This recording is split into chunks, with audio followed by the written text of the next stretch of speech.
ng kilalang vlogger na si Benedict Cua nang ipakilala nito ang kanyang bagong panganak na baby boy sa kanyang mga followers, kung saan ay umani nga ng samut-saring reaksyon mula sa netizens. Maituturing na isa sa mga kilala na content creator si Benedict sa bansa dahil sa marami nitong followers.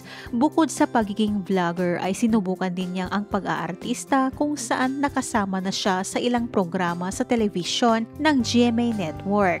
Isa rin siyang podcaster at sinubukan rin niya ang talent sa pagkanta. Kamakailan nga'y ibinida nito sa isang bagong vlog at post upang ipakilala ang kanyang bagong sarili sa kanyang mga followers. Dito, inanunsyo niya na may anak na siya at isa ng ama. Pinangalanan niya ang kanyang baby boy na Alec.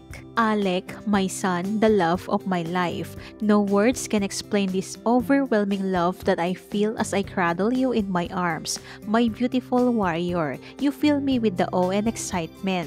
I promise to be your home and your protection, to nurture you with infinite love, the same love you've already shown me from the moment you took your very first breath. Sa kabila ng magandang balita na ito ng vlogger ay hindi naman makapaniwala ang maraming netizens. Nagtrending nga siya sa X o dating Twitter, kung saan nagulantang ang marami na isa na nga siyang ama. Sa Reddit, pinag-usapan ang SOGI o sexual orientation, gender identity, and gender expression ni Benedict at kung paano siya nagka-baby gayong wala naman umano itong ipinakilalang kasintahan sa madla.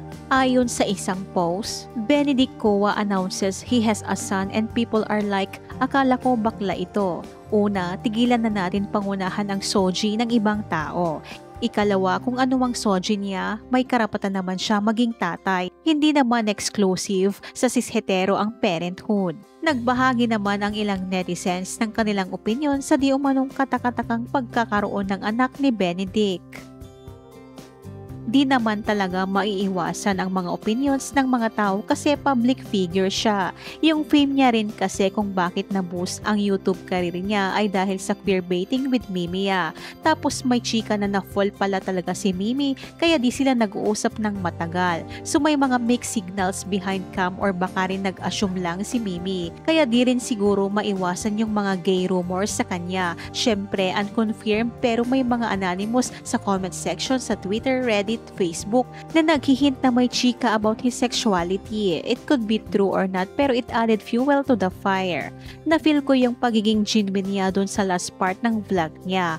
Matagal na kasi niyang pangarap yung magka-baby at parang goal niya this year sa pagkaalala ko. Huwag lang sana lover expose yung bata sa vlog. Ang theory ko rito, if totoo ngang wala siyang GF, he might have gone to Hawaii, US not just to recover from his situation here but inquired surrogacy. But then again, kung ano man ang way kung paano siya nagkaanak, his child is not unwanted at mukhang matagal na rin siyang ready maging tatay. Let him enjoy fatherhood. Refreshing nga to see a man be so proud of having a baby. His sexuality is his and just be happy for him na lang. I knew